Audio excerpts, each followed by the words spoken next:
What's up to all of my Sages out there, and welcome back to Pulse of the Cosmos. Today we are going to be talking about this upcoming full moon lunar eclipse happening in Capricorn on Saturday, July 4th, Sunday, July 5th of 2020, depending on where you are in the world. But anyways, this is intense, you guys. This is intense eclipse energy. We have this being the third and final eclipse. It's happening in Capricorn, an area of our lives that has been deeply and transformatively touched over the past few years.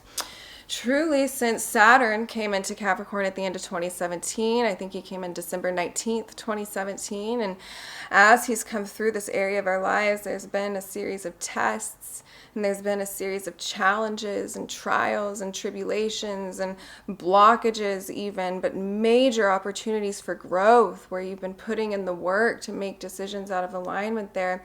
In the area of life this has touched for you guys, my Sagittarians, has been your second house. And this is your second house of self-worth. This is your house of self-value. It's also the house of material worth. It's also the house of material value. So a lot of you have really been brought into some darker spaces and some darker challenges within your self-worth and within your self-value, where you've had to put in a lot of work to overcome a lot of obstacles to grow there. And this full moon is going to bring a completion of sorts to that and a release of sorts to that.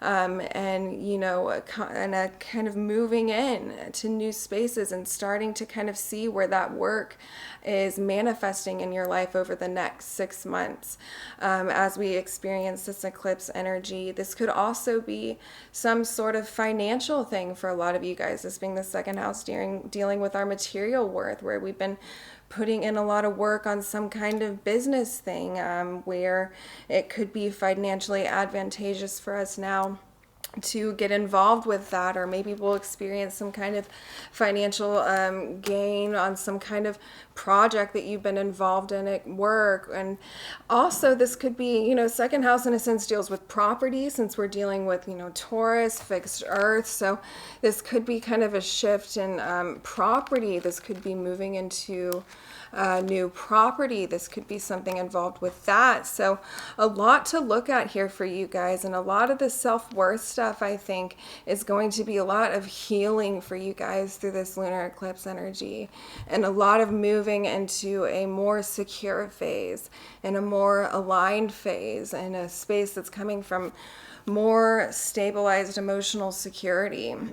And it should be pointed out that this lunar eclipse is going to have a few other players involved. We have our retrograde Pluto conjuncting with our retrograde Jupiter there, and now Saturn, of course, has retrograded back into Capricorn from Aquarius. So all of these energies are an intense period of review and of making sure that you're making decisions that are based out of alignment and looking at the opportunities being presented to you and being realistic about what's coming up for you throughout this time. But definitely some stuff to look forward to for you guys, where you've been making those decisions out of alignment and kind of working. And with the sun over there in the 8th house, a lot of this healing surrounding worth and value is going to allow you to connect in personal relationships and deeper, more intimate, more like relationships of more depth and weight and value. You'll feel kind of a new level and a new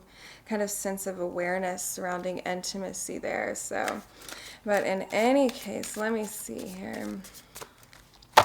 We'll pull from the cards for you guys.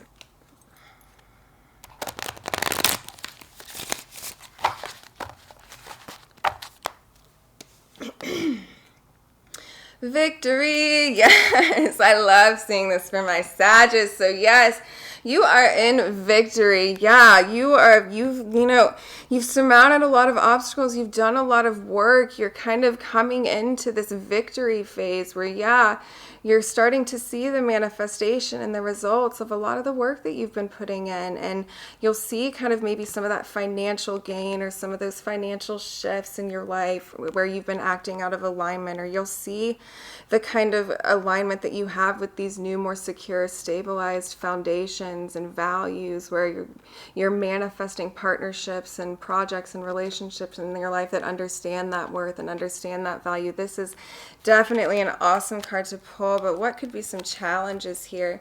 Some challenges might be in moving on from something that you've put emotional work into that's spilled over a little bit. It hasn't turned out the way that you thought it had. There might be some challenges in kind of walking away from this, but it's really not a terrible thing. You've got 2 cups over here to turn around and walk away with, and that is, that is where you get, you can manifest out of those 2 cups, and this is just a minor loss. There might be just some kind of minor loss of a situation that is, you might be a little bit emotionally attached to, but don't lose sight of the fact that you really haven't lost everything, and you can remanifest quickly, especially you guys, my Sagittarians. But in any case, let's see here. One more. Woohoo! We pulled the Ace of Cups. So I love this for you guys. This is a feeling of the gift of new vitality, the gift of a new love for life, the kind of the gift of kind of new energy coming in, feeling fresh, kind of reconnected with the divine. This is the Holy Grail in tarot. So this is definitely the gift of just kind of that overall feeling of love and connectedness, and just kind of, like I said, vitality coming into your life. So in any case, I love you guys all so much. I love you, my Sages out there, and I will be back next week.